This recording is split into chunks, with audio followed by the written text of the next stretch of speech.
Well, hello there. The old man in his van, Roger Hill, is here, and you can't see me very good right now because I thought I'd let you see what I see when I look out my front window of the room that I stay in here at my son and daughter-in-law's.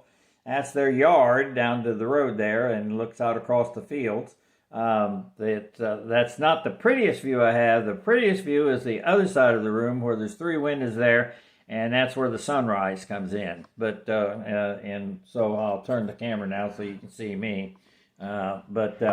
Anyway, this is Monday after Easter. Well, wait a minute, I'll get turned a little bit more here, so that I guess you want to see my beautiful face, especially since it doesn't have a beard anymore. Anyway, this is the Monday after Easter, and I was hoping to. That the rest of you had as nice an Easter as I did. Had my original plans, minus the hospital visits, panned out, I wouldn't have been home here for Easter. I would have been at another location. But as it turned out, I was here and got to be with the family. Boy, I got to get a different shirt. This thing is kind of ugly and tacky looking. My daughter-in-law says it is, but I always, old people like to wear stuff that's comfortable. Anyway. I was very fortunate to be here and get to share it with my family. This was actually a three-family kind of combination thing with both sides of her family and my family. And so there were 25, 26, 27 people here, something like that. But it went off so smoothly and all, and it's because my daughter-in-law is a very good planner. She had everything planned out right down to the wire. And the other side of that is the people that come, they are people that don't just sit around and say, can I do something? Are you sure? No, they come in and start doing. And that's what made it go off so smoothly. We only had two little kids. We have great-grandchildren. My kids are all having children of theirs and all that. So anyway, but what this is leading up to is the grandmother, years ago when our kids were little, she was big. My wife was big on Easter egg hunt. She lives from year to year for that Easter egg hunt. Anyway, now remember, two kids. One that's 2 and one that's like 7. And so 2 kids, she stuffed 414 eggs, the plastic deals, and hid them all out in the yard. And now everybody takes part in the Easter egg hunt, but it's primarily, for the kids. And so they put the ones that they can get so they can get them real easy, and so find them, and then everybody goes to hunting. So June, gal that does the eggs deal, she she has it all figured out. You each get 14 eggs or whatever, so you can get as many as you find, but it's set up, that many eggs. And so for the people she assumed were going to be here. Well, they didn't find 20 of them, but I'm sure when we mow the yard next time, we will find those 20. But anyway, it was a beautiful day here. It was cold. It was sunny and nice, but cold. At the time we had the Easter egg hunt, which was around 2 o'clock, something like that, it wasn't that bad outside. There was no big cold breeze or anything. So it was a wonderful day. Kids had a good time. Plenty of food. Every one of the people that come to these things know how to cook. And that is great when somebody like me knows how to eat. So anyway, wanted to just pass that on to you. Also wanted to make one quick comment. On the Good Friday video, when I played it back, I saw or heard something that I said that might not be understood the way I meant it. And when I said about the reason that we were having this conversation is born again and all that, and I thought, well, somebody's going to say, this old guy's so old, he thinks it's Christmas time. No. I look at Easter in a little bit different way because of the fact when Jesus arose from the grave, he allowed us to be born again. That's what made it possible for us to have life everlasting. And that's where that came in at. Just so you know, I know it was Easter, not Christmas, and all that. Just wanted to say that.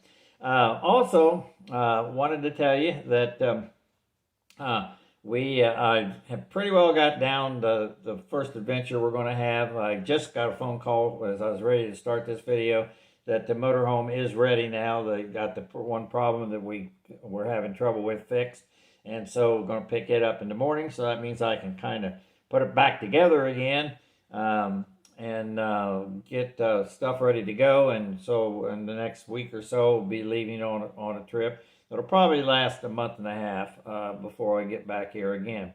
Don't know the exact locations of where we're going to go. It's going to be down in the Carolinas and Tennessee area. But I haven't just mapped out stop for stop. I have an opportunity to meet up with some of my cousins over Memorial Day weekend.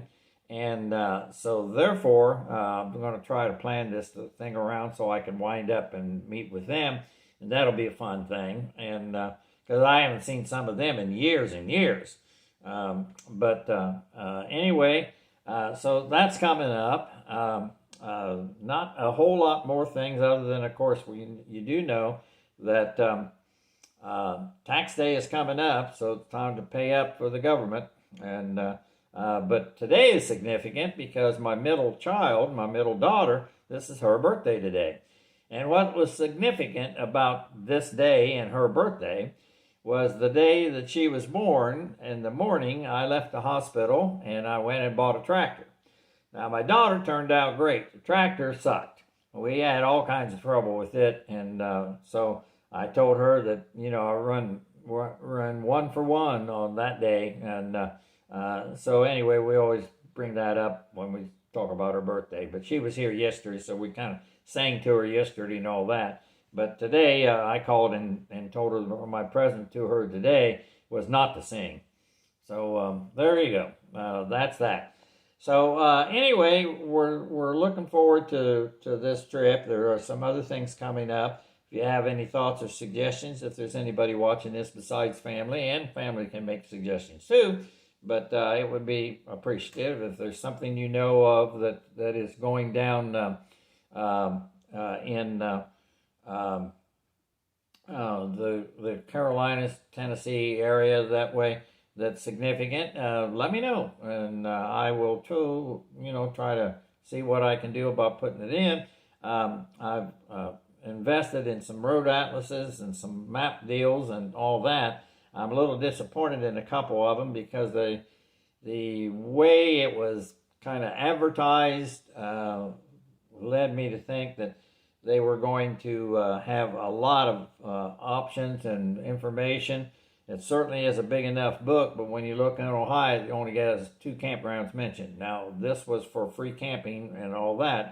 That's what their specialty kind of is.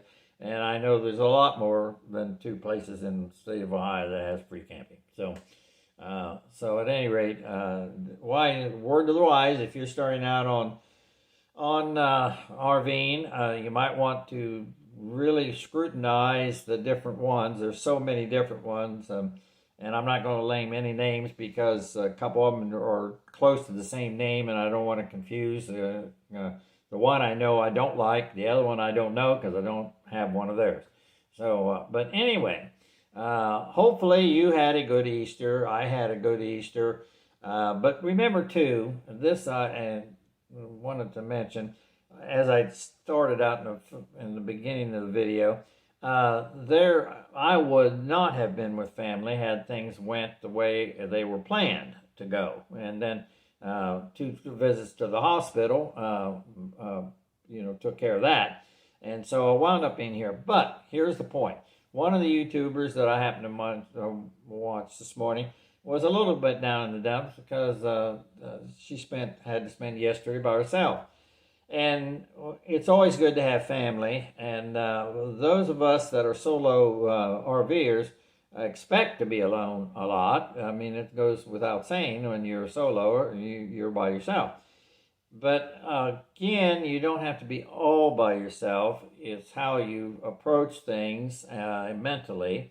But I had a thought, just as I did the other day, where I said when I do campgrounds and all, I'm going to make particular mention on whether it's friendly to people in a wheelchair or a walker and things like that. Here's a thought. This is a seed to plant. Think about this.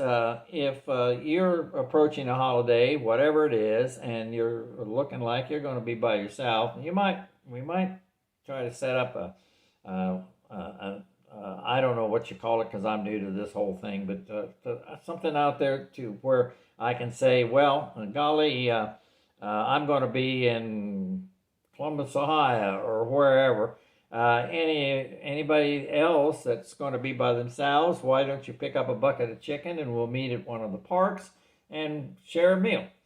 It's no big deal. No big planning has to be involved, but it's just something that could be done. It doesn't have to be 15 or 20 people. It can just be 2 or 3 or even 2 people, But that might be a way around being by yourself and yet staying within the setup that you have done on yourself as going and traveling on your own. My main reason is not because I want to be by myself. I simply don't have somebody to share it with. And it certainly is easier when there's 2 people. But it's the idea that I wanted to travel and I wanted to see things that I didn't get to see before.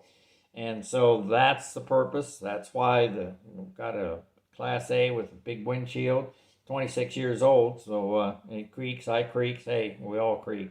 Anyway, I'm going to cut this off. I'm trying to make sure I don't go past 15 minutes on any video. And so it's almost 12 minutes right now. So I'm going to let you go, but remember that life is a path. Generally, it kind of goes straight down the road, but there's always a curve, and when you go around the curve is where you get the surprises. So. And also remember that when you wake up tomorrow morning, if God has granted you another day, He expects you to make something good out of it. So do something for somebody, wave at somebody, smile at somebody, buy a cup of coffee for somebody, do something, but call somebody that you haven't talked to in a while. I have a 93-year-old friend that called me yesterday. I'm 80, and he's 93. I tell everybody he's my personal trainer. Anyway, because he gets around with it good, let me tell you. But anyway, he called and wished me, Happy Easter. And it's those kind of things. It's a 30-second call, but it just brightens your entire day. So with that, I'm going to say, see you down the road, around the bend, and so long.